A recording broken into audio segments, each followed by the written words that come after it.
This is a quad-barrel rocket launcher. It fires a volley of 4 rockets in a stream of entertaining destruction. It's impressive, it's intimidating, and it's a little heavy.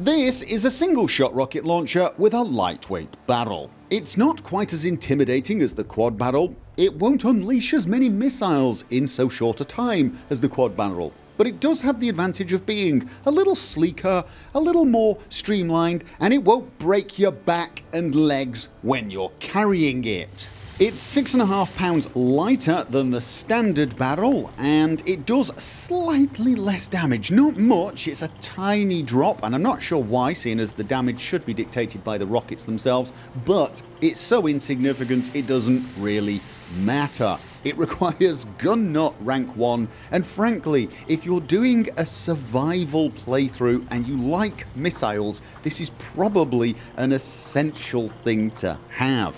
This mod also drops the weight of the missiles. It doesn't drop it a huge amount. You are still only going to be carrying a limited number of these, but you're not going to have one fight and then run back to base to restock constantly. So if you've been dying to do a survival mode playthrough but you really don't want to give up on your rocket launcher, you might want to check this mod out.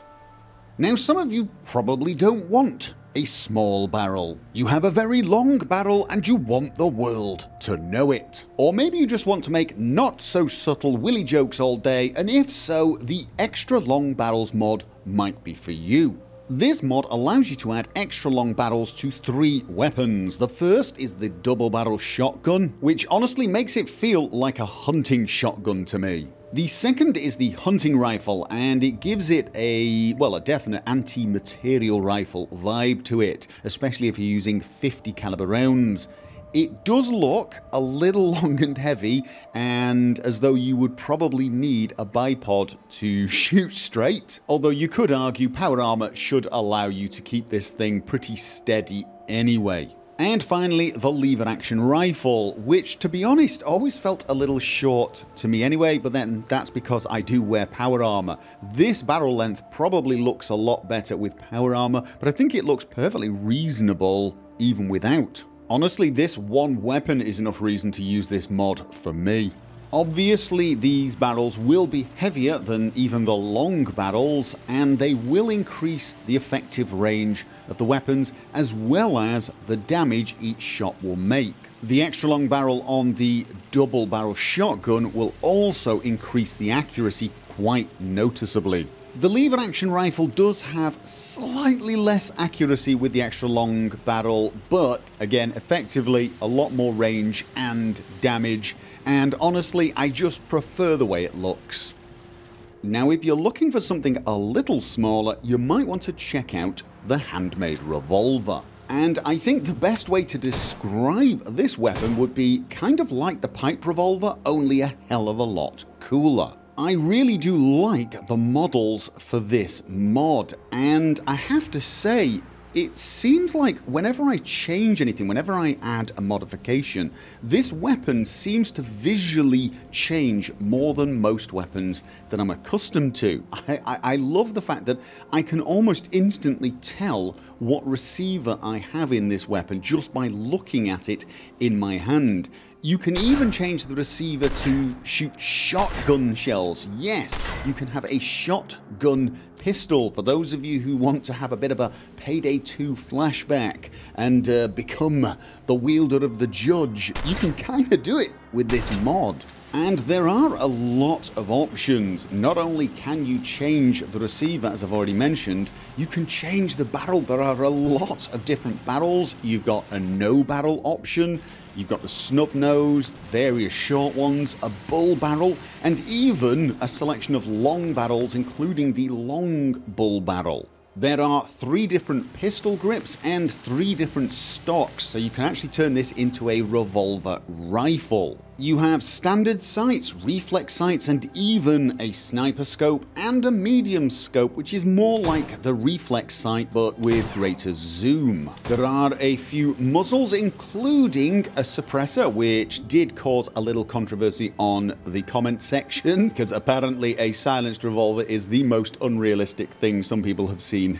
in Fallout. And if you have any of the short barrels, you do have a choice of two bayonets, the small bayonet and the large bayonet. You can actually use these bayonets with the muzzles. The stats on this weapon when fully upgraded are very good indeed, not overpowered, but it will compete with a lot of the other endgame weapons. It's a fairly slow firing weapon, but it does a lot of damage if you use the right mods. All round, I loved this weapon. It's interesting, the model is great, and the sheer number of options means you could pretty much come up with something for every situation.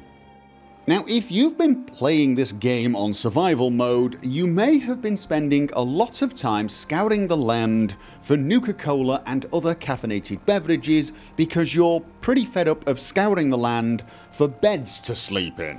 And like me, perhaps you've just wished there was a healthier alternative, an alternative that was not quite so filled with sugar and carbonated water. Yes, I'm talking about coffee. Ladies and gentlemen, I present to you Immersive Coffee. What's immersive about it, I hear you ask? I don't really know. But it's coffee. Unsurprisingly, you craft it at a cooking station under the beverage section. There you go. It requires 1 purified water and 1 silt bean. You consume the beverage the same way you consume any other beverage from your Pip-Boy by clicking on the item. In case you missed that, you click on the item. I realize it's a little complex, so I will repeat it a few more times just so that you definitely get the idea. Don't worry about running out of coffee and becoming irritable with your settlers, because you can actually plant the silt beans required for this under resources, food. There is now there are 2 silt bean options. You can plant them. They will produce food, you know, valuable sustenance for your settlers. They will grow them and you can make more coffee from them. And the mod even allows you to place these decorative coffee mugs around your settlements. I'm not sure what that is. Immersive as... I think it's fish. Immersive as fish. Apparently fish are immersive.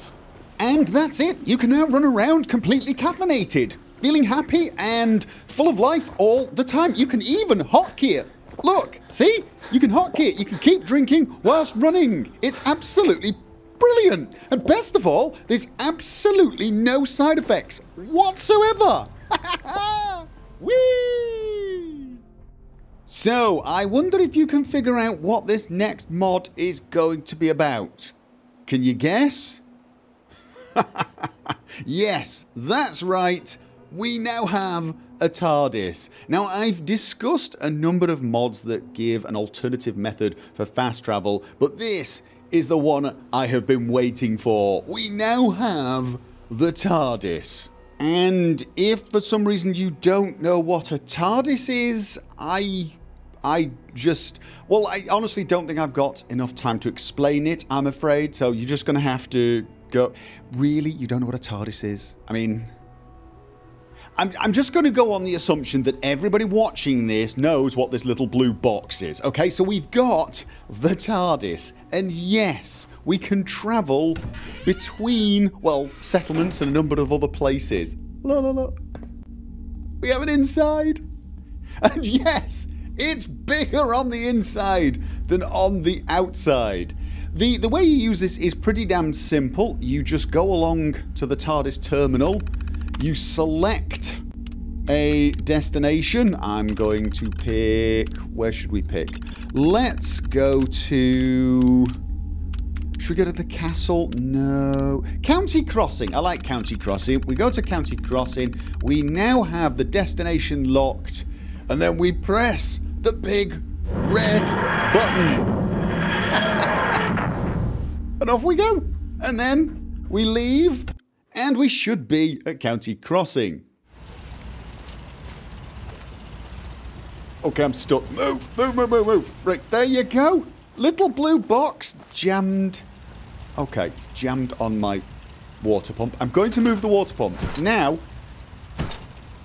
you can actually set where this will appear. Don't worry, you can set the arrival point, which is probably a good idea. But I know what you're thinking. You're thinking, yeah, fine, it's very cool, it's a blue box, but it's just another fast travel mod. No, no, no, no, no. Wait, there is more.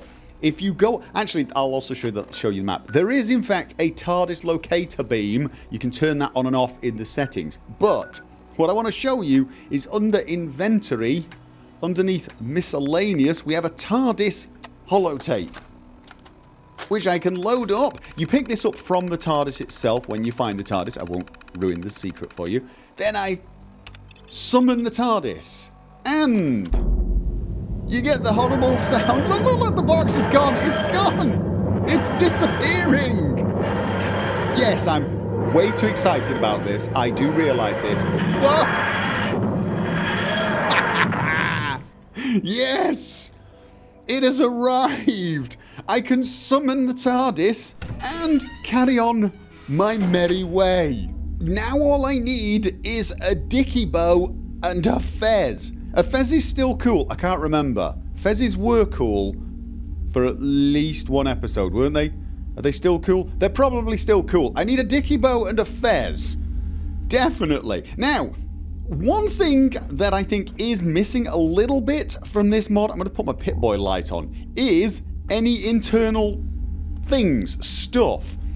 This, I think, could be made into a viable, well, player home when it comes down to it. I mean, you've got infinite amount of space in here. This door looks like the author's preparing to add something. I do hope so. If you could add crafting benches, power armor, that type of thing. Hey, if you could turn this into a settlement so I can build my own TARDIS, that would be cool, because the TARDIS can restructure itself. Yes, it can. That would just be the coolest. And if you could connect it to the settlements for a supply line, that would be awesome. And I do realise I'm pushing my luck at this point and being very demanding. So there you have it, ladies and gentlemen. The TARDIS has made it to the Commonwealth. The coolest method of fast travel is here. Now, let the argument commence over whether or not this is law-friendly.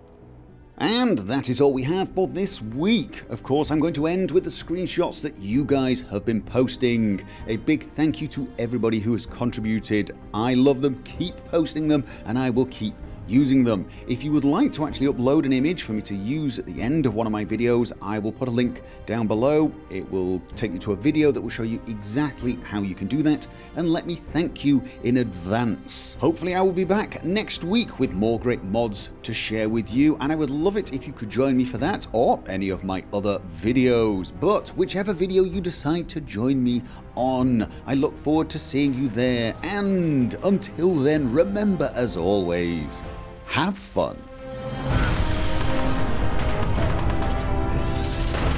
If you're curious as to whether I've covered a mod in one of my videos, feel free to go along to my website, gophersvids.com, and check the search functionality out. Just type the name of the mod you're interested in, open up the settings, and filter by mods only. Click for search, and you will see whether or not I've covered that mod. Click on the mod, and it will also show you any of the videos this mod appears in.